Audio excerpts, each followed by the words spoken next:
I'm Noah Bombard, and this is 508, a show about Worcester. And I am Michael Benedetti. It is December the 4th, 2013. Today on the show, we're going to be talking about the death and rebirth of institutions. We got lots of institutions on the list this week. The Artichoke Food Co-op, the Stone Soup Community Center, Worcester's government, and Worcester's newspaper, the Telegram and Gazette. And here from that Bircher rag, the TNG, is Noah Bombard, the digital editor of the Telegram. Yeah, good to be here. Thanks for having me on the show. Thanks so much for being on the show. I want to talk about, I care so much about the Telegram and Gazette. We've said so much. As do I. We obsess about this so much on this show. I'm so excited to have you on. I want to run through a couple other things first, though. So institutions, they're born, they live, they die, and then other ones are born out of them. And it's easy to focus on the death part and not the rebirth part. This week, or last week I guess, the Artichoke Food Co-op closed in Worcester after more than 10 years in operation. I think it was a long time for this to happen.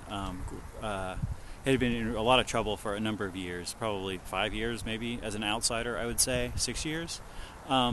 There was an interesting, Worcester Magazine had an article about the closing where they talked to somebody who had been involved in just the past couple of years, and that was sort of the only mainstream media mention I saw of this, which was too bad because, a lot of people were involved in this thing for a really long time. And also too bad that it would be interesting to hear from people who've been involved with it a lot longer, rather than people who sort of got involved with it recently and still want to keep it open. People who were involved with it a long time and felt like it's time for it to go. Anyway, it was good that they were able to go out on at least somewhat on their own terms. The sheriffs didn't kick them out or anything. They said this is we're wrapping it up. And hopefully great things will come from the manpower that's gone into that thing, all the dedication that will continue in other projects. One of them, I think, would be the reopening of the Stone Soup Community Center. It burned down 4.5 years ago. It's been burned down more than twice as long as it was open. When it was open, it was amazing, pound for pound. I think the most important institution in Worcester. It is reopened. There was a ribbon cutting ceremony. People walked around inside. It's like a regular building again. I want to put a little footage in here of a tour of this building. They're having a grand party for all the Stone Soup people here in a couple weeks. People should go to that if they want to get involved. It's December 3rd, 2013. We're taking a tour of the newly reopened Stone Soup.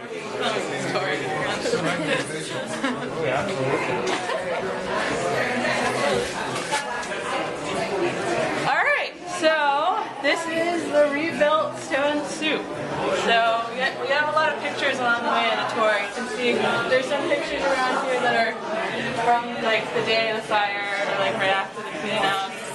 And then pictures of events since then, events before then. This is the graphic shop that will be upstairs.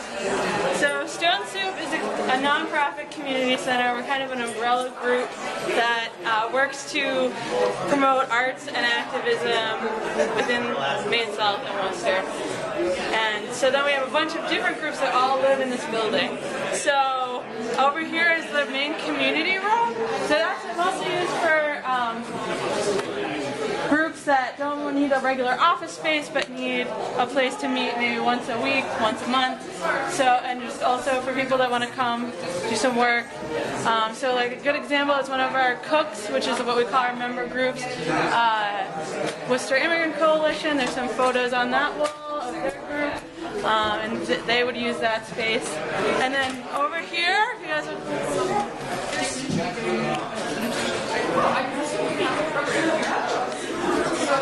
So, one of the great things that has happened since the fire, some of our member groups have really flourished. So, when Epica, which is a group that does ex-prisoner organizing, started out, they were in one little office in this building, and now they're going to have this room, and that room. So they've really continued to grow. And you can see also, we did a lot of work, in this building to restore, all this woodwork is like original woodwork from when the building was built. And beautiful hardwood floors.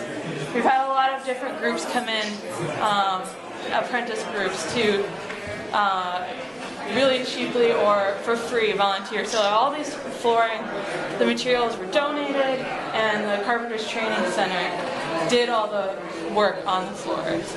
So, and then we'll go out here.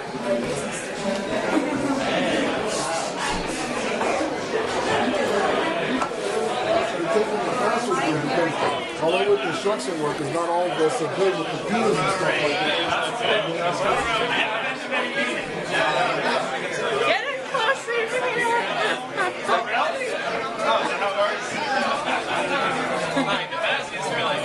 Alright, so this Mainland behind me is our main community room. So one of the big things we wanted to do was have a bigger space. So we actually, when you walk in here, the building used to end right here, basically. This is all an expansion in the basement and up to the second floor. Because we wanted to have a big space for musical events, really big meetings, parties, whatever we want to do. So this space will also serve, we'll have the HX library here, and Food Not Bombs is going to cook here. So it'll be used for a lot of different things. So we're going to walk through here and you can check it out, and then we're going to walk upstairs.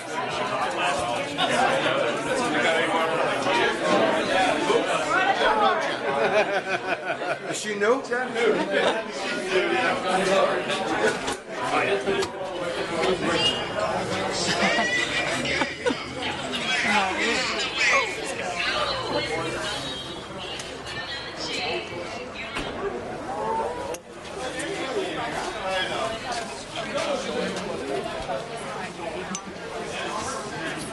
Alright.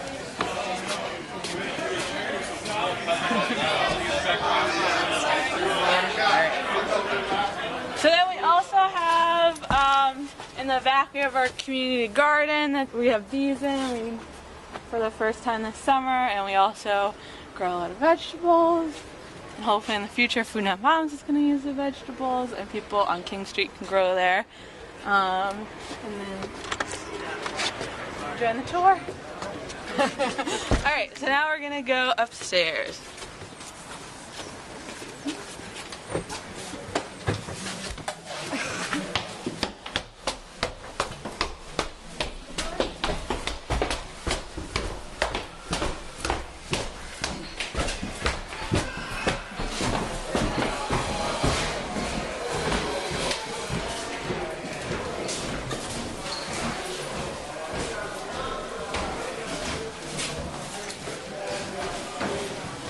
Alright.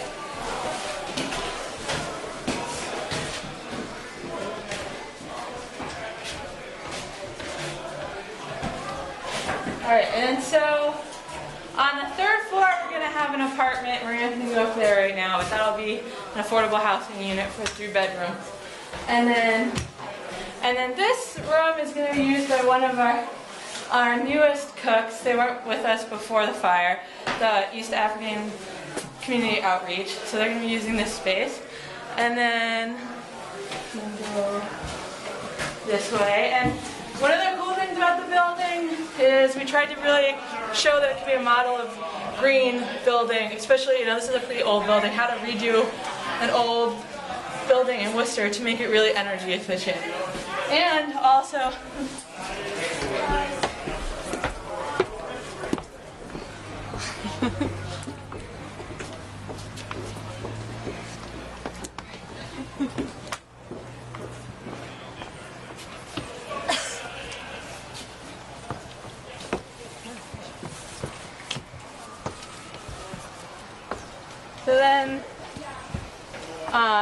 so we did a bunch of different things. We have radiant floor heating, and it's super deep insulated. So this is going to be, our energy costs to run this building are going to be extremely, extremely low, which is also good because part of the reason we all share this building together is also to make it economically sustainable. If we're all paying to heat a building, we're all paying for printing, but we can all just share it together. It works out nicely. And then we also, as part of the greenery building, have this nice rooftop deck area where you can meet in the summer. You can grow some rooftop plants in containers. And so this is pretty exciting. So this is the top of... Yeah, so the siding, this is a historical building, so we tried to work with it to, at least especially on the outside, maintain the look of the building. So this is actually hardy plank. So it's made to look like more like wood siding. It's not as toxic as vinyl. And the company also gave us a huge discount. And also the paint is like embedded in it, so we don't have to worry about repainting it, which is nice. And then some of the other groups that are going to be in this building are behind me in this office is going to be the ACLU. They are moving with us to one of our new groups. And then in the front, we're going to have Stand Up for Kids, which is a homeless youth outreach organization, and Worcester Roots, which does co-op development and youth environmental work, and they have a bunch of different things underneath them, including Future Focus Media Co-op, and they're going to have their own office. They do video and photography work, and they're doing a lot of the filming today. And let's see. And then in the basement, which you can wander down to when we go back down, or you can go back into the building. But it's going to be Worcester Earn a Bike, which is also one of our founding cooks, and they help you learn how to build a bike. I've built all my bikes there, and they always bring in a ton of people into the building. There's always kids just like so excited, and they're like biking around this back parking lot all the time. And then also we're going to have a dark room and photo lab in the basement, so that's one of the newer things. That's pretty exciting. So, I don't know if people have other questions about...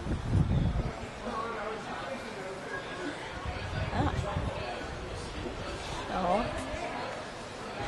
Yeah. Part of it is slate, part of it is imitation slate. So actually we moved some of this in the back. A lot of this in the back is imitation, and we moved the real stuff to the front.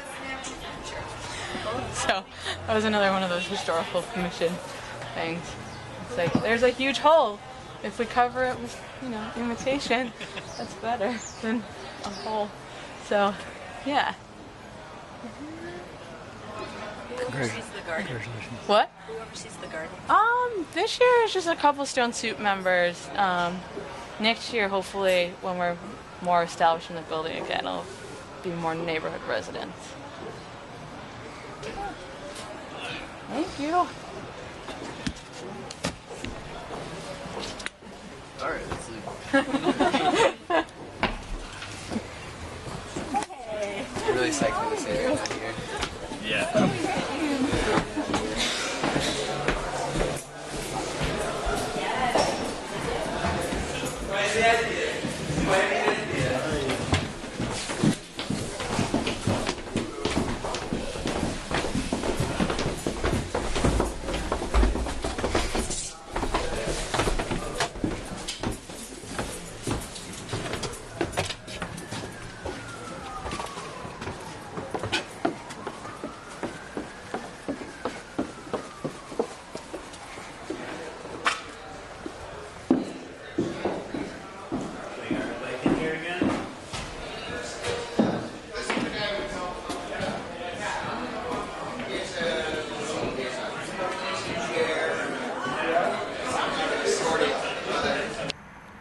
There's the Stone Soup tour. We have a lot of things going on in city government that we could talk about. City manager Mike O'Brien is resigning. A temporary city manager, I guess is probably the word, has been hired, which is Ed Augustus, who is a Democratic insider and former state senator. There was a certain amount of frustration and confusion around when he was first nominated by the city council. People were concerned about that for various reasons. This week, the council has voted, in fact, 9-1, with Connie Lukes saying she didn't want to vote for him because she didn't like the process, and Councilor Germain not being there at all.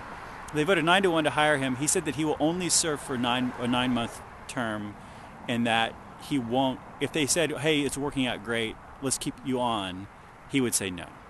So that's sort of interesting. That is interesting. Yeah. That, he wouldn't see that as a long-term. Yeah. job. Well, I also think it's like, I think it's positive in that I know that one of the reasons people were concerned is they felt like the process was a little rushed, and they felt like for people to be like, who would be great as city councilor is my political crony. That I think it's helpful to say, like, it's okay. Maybe it is okay for the process to be a little rushed, because it's not like it's going to be something where it's like, well, he's already there.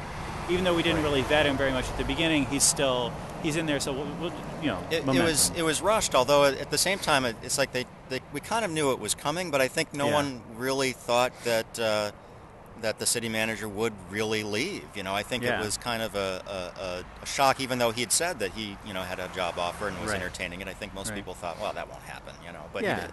Yeah, I think that reasonable people can disagree about this. I mean, somebody could certainly say, like, hey, Ed Augustus is awesome, and the city council is well within the rights to just hire a city manager. And if you have somebody who's awesome, who has 9 months free, why not just hire them? Plus, as Nicole Apostol has frequently pointed out, Mike O'Brien, previous city manager, probably the best hair of any man in the city. Ed Augustus's hair is not as good, but it's up there, so it's not like we're taking a step back on that part of it. I don't know. Anyway, I think it's sort of exciting. I think it's especially exciting because for people who are very critical of the city manager as a non-elected executive and frequently call him the city dictator, as the late Jeff Barnard used to, Caesar Augustus, you got to love that man. So we had city elections, and of course Hilda Ramirez is on the school committee, Donna Colorio pushed off of the school committee, Joe Petty remaining the chairman of the school committee, Joe O'Brien on the city council not running for re-election at large, Mo Bergman winning election to that free city council spot at large, Mike Germain just barely getting beat out by Michael Gaffney as the 6th and final at-large city councilor. Michael Gaffney, of course, was on this show a couple of months ago, and we were frustrated that he was, maybe less than honest with us about a certain number of things. Lots of innuendos thrown around about him. The Worcester City Democratic Committee sent out a big email the day before the election being like, this guy's a Tea Partier, don't believe what he says. But he's on the council. And Mike has often said, don't worry about these little bits of innuendo in my past, concentrate on what I'm saying now and what I want to do. And honestly, I think there's no reason to speculate about what he's going to be like on the city council, because we'll get to find out in 3 months, 2 months. Yeah, it's really a new scenario there, and it's going to be interesting watching how that plays out with those two folks. So. Absolutely. Anyway, that's 2 people we endorsed, Mo Bergman and Michael Gaffney, who got elected to the council, as well as Gary Rosen beating out Bill Eddy for the District 5 city councilor. I'm always excited about Gary Rosen. I thought he was maybe going to hang up his journalistic activities as a result of being on the council. He's not. And he's not. Oh. And I don't really, at least that's what I heard. That's a tough thing. As the former editor of Worcester Magazine, I think that would be a tough call, because, you've got a columnist who's engaging, who delivers every week, but at the same time to have somebody who's sitting on the city council, it's a tough call. Well, I'm not a big fan of his column either. I always love him as a politician, but not his column. I sort of thought this was going to be a perfect trade-off on both sides, but it's not. Well, the T-shirts are great. I've got a T-shirt. They're collector's items now. So. I love them. I got a signed one. Finally, let's talk about the Telegram and Gazette. And this is really, I think, definitely a case of death and rebirth. I want to talk about the money side of things first, which I think Noah is probably less comfortable commenting on, and then we'll talk about the actual... less knowledgeable. We'll talk about the actual making a newspaper part of it here, or making a digital newspaper here in a minute. I've been interested in the Telegram and Gazette for a really long time, just as someone who's lived in Worcester and thinks that it's an important institution, and have my many complaints about it, but overall I'm thank God that we have it. I've frequently try to blog about circulation numbers. I did that for a number of years, and then I realized that the Audit Bureau of Circulations changes their formula all the time for calculating circulation numbers. Like, what's the secret recipe for combining all the numbers into one number? And when I saw that, I thought, okay, this is actually not useful to compare across years. Maybe within a certain year, it would tell you if the TNG has more circulation than the Globe or not, but telling you like the circulation's up or down 5%, how much of that is just because the recipe changed? A person like me can never know. An amazing thing about this, all this turmoil with the Telegram and Gazette, is that there's this great Boston Business Journal article, Worcester's TNG Future Uncertain as Globe Drama Unfolds, where Craig Douglas does a great job plumbing this confidential report, which was prepared when the New York Times sold the Telegram and Gazette. Now, the New York Times bought the Telegram and Gazette for, I think, $295 million in the year 2000, $296 million. And they combined it with the Boston Globe into what they call the New England Media Group. And then it stayed as this combined thing on the New York Times balance sheet until earlier this year. That also made it frustrating because the New York Times would say how the New England Media Group was doing, but you would never know what part of that was the Telegram versus the Globe. And the Globe is obviously a lot bigger than the Telegram. Earlier this year, John Henry bought the New England Media Group from the New York Times, and the Telegram and Gazette. I've seen the Telegram and Gazette portion of that deal valued as about $3 million, which is a huge change. I mean, that's from almost $300 million to $3 million, like a 99% drop in 12 years, 13 years. I mean, that's newspapers for you. There's other numbers in here, and again, this is provided by a financial organization that was trying to broker the sale or being part of the sale. So these are actual. It's called Evercore. It's a confidential report that this guy got a hold of. Between 2009 and 2012, the TNG headcount was slashed by 56%. Much of the losses resulted when the circulation and printing operations were combined with those at the Globe. Newsroom cuts were 12%, down to 91 people. That's what I'm more concerned about, is newsroom cuts. Me too. And revenue and circulation are also deteriorating. This is, again, interesting to see somebody's actual internal calculations on what revenue and circulation were. In 2008, revenue for the TNG was $60.7 million. Last year, only $49 million, a drop of 20%. This year, expected to drop another 13% to 41.6. Or no, drop another 13% this year, and then drop another 2% to have a 2014 revenue of 41.6. So we have less newsroom staffers, less circulation, less money. It's unclear who's going to end up buying this right now. It looks like he doesn't want to sell it until next year, and he wants to sell it to somebody who is local rather than not a local organization. So I think that's probably a positive thing. Anyway, so that just sort of confirms what I think people witness, which is that the Telegram and Gazette, like every other newspaper, is in decline. However, from death comes rebirth. Noah Bombard. I would use the word decline. Well, I think the thing that is important to remember is that it's not a Telegram and Gazette issue. Uh-huh. It's not even a New England Media Group issue. It's an industry-wide issue, which is that, and folks who are looking at just the Telegram say, revenues have dropped. The revenues have dropped everywhere, and it's not because Diane Williamson writes her column every week, and if we just got rid of Diane, things would, we get these complaints from people. If the editorial department wasn't conservative, or the news department wasn't liberal, it's been a shift over the past 15, 20 years almost of people gravitating toward a new way of digesting information, which is they don't have to have that print product in their hand to find out what's going on. There's a lot of sources, a lot of it online, a lot of it from us online. So I think you're seeing that readjustment, and I think it's leveling off. I mean, we saw 5 years ago there was a spate of newspaper closings across the country, mm-hmm. and it was looking like, oh my goodness, this is the end, and then it kind of tapered off, and you've seen the others that kind of stuck around. It's true. I think that's where we're at right now.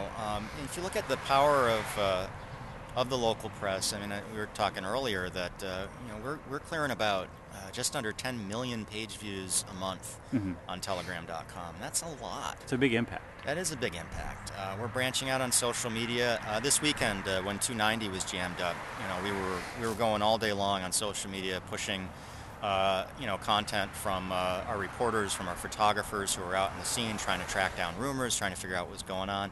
That social media content on Facebook alone was seen by more than 860,000 people in one day. I want to ask you about this 290 thing, because this was a story that there was black ice on the highway and there was a massive pileup of cars. I think nobody was killed, right? No one was killed. And that's the interesting part is, I've been kind of on the frontier of this mainstream media meets, citizen journalism mm-hmm. for the last several years, and people are like, I get my news on Facebook. Well, there was a lot of stuff going right from the moment the accident happened on Facebook, on Twitter. That's exactly where I was following it. And I guess I wanted to bring this up as like a microcosm of the larger question, that this was a story which I think people would agree was best covered by the Telegram. Like, your guys out there tweeting photos, Facebooking photos, not only being there and being able to take good photos, but talking to emergency services people and doing like credible reporting. I mean, there's lots of little micro journalistic experiments going on in the city, or smaller publications in the city, but this was a situation where you guys clearly showed, like, we know how to do this. Right, and the flow of information now is so quickly that people will get out there with information, and a lot of it's good, but some of it isn't. I know right from the beginning we were hearing, a baby was killed, there were people dead, there's at least 30 people dead. We weren't reporting any of that. We kept telling people, we're trying to get the facts, we're, trying to verify things right now. And of course, the police and the rescue crews are kind of busy, they don't have a lot of time to talk to us.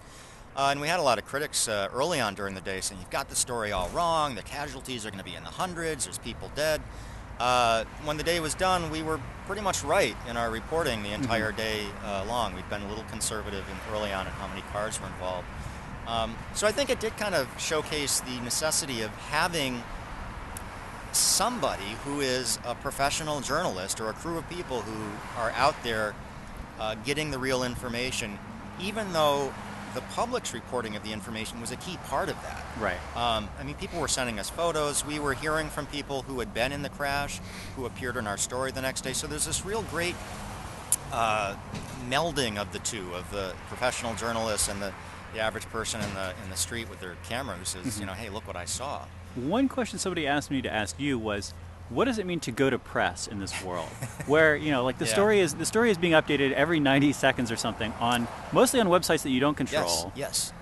It's the thing that I've noticed that's changed, and part of it is educating the public, is when you're looking at telegram.com, you're watching our process unfold. It used to be that the reporter went and they got information, they heard wrong information, then they got it right, and they verified it, and then it was all tucked away nice and neat by midnight for tomorrow's print edition. When you're watching any news website, especially telegram.com, you're watching, as we post the stories, you're watching the information as we're discovering it. So going to press is like a constant thing. It's like, we need it now, we need it now. I think we were about an hour after the accident Sunday before we had our most of our coverage up there, and people were like, where are you? Why aren't you reporting this? And it was early Sunday morning. We were trying to get people out there. So there is a recognition that our duty right now is to respond to what's happening now when it's on the web. Yeah. And then print becomes more of a what happened yesterday, and let's recap and let's take a look at what it means. Right. If you miss this is boiled down, and this is without any short-term errors or confusion or whatever. Yeah. But it's challenging. I've joked sometimes that we should put a big stop clock on our wall in the newsroom, and every time some breaking news happens, hit the button and see how many seconds it takes for us to get the story up online, get the photos up online. And sometimes things do slip through the cracks, but overall, I think we have a pretty good track record of that. I guess I just want to circle back to this idea of it's almost like, I would say, disaggregation of your reporters, though. Because I knew about this story in part because I follow Thomas Kaywood on Twitter. Yeah. And I'm seeing a ton of reporting, which is Thomas Kaywood, twitter.com/Tom Kaywood or whatever. Right. And the idea that he's connected with the Telegram, if I'm retweeting stuff, my Twitter people are not saying oh, look at the Telegram covering the story. They're like, here's some guy called T. Kaywood. Yeah. But that's the new reality, I think, is that, as the Telegram, sure, we have our products. We have the print product, we have telegram.com. But in reality, our product is oftentimes the reporter. It's the individual story. There's a lot of people out there who don't subscribe to the Telegram, who don't really pay attention to local politics, but they'll see that story on Twitter or on Facebook. Right. They'll click on it, and that's us to them that day, is that story and what that means to them. So in a way, each of our reporters, each of our staff members are their own individual products. The interesting thing is, I found a lot of times on our Facebook page, people will go there and say, some big thing's happening in Worcester and there's nothing on your Facebook page. You guys have dropped the ball. And it's like, it's the main story on telegram.com. But to those people, the Telegram is Facebook. Yeah. And they don't, and I think it was an eye-opener for me that, okay, maybe we need to start to shift our emphasis from seeing products as defined things into, once we get a story, we got to get it out there everywhere we can, because everyone is approaching us from a different perspective. We have to wrap it up there, unfortunately, just as we're getting started. But thanks for being on the show, Noah Bombard. I'm Michael Benedetti. If you have any feedback, we're at pieandcoffee@gmail.com, and we'll talk to you next week. Bye-bye.